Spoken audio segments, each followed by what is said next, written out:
Like Faridun said, you talked about Indian cinema. Now we are talking about Indian cinema. Actually, historically, it is wrong.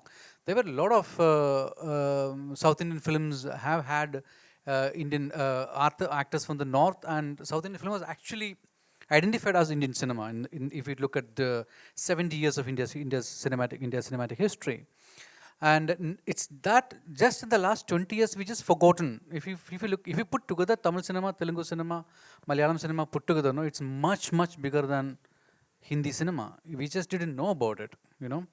Their overseas openings, put everybody else to shame. I mean, if you look at it. So actually, what pandemic has done is just leveled it. Now we know the other languages are there. Like Prabhas was saying, we have like more than how many languages we have.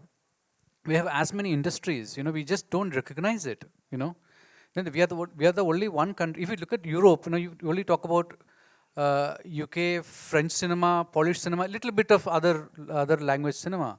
But when we talk about India, India is bigger than Europe, and the number of industries that we have is more than 15. As in industries that is working is more than 15. Europe doesn't have that kind of numbers, and so we have, because we have our own stories, our own language, our own literature. So Radhe Shyam come from the core of Indian cinema.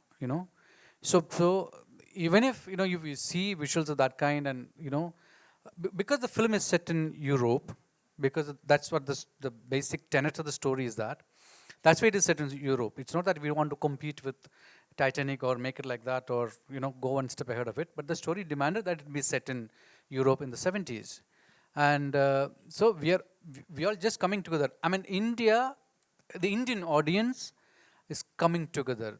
I mean, that's what the pandemic has done to us. Post-pandemic, we have identified as one people through Indian cinema. I mean, that is the core of Indian cinema has done in the last 2.5 years.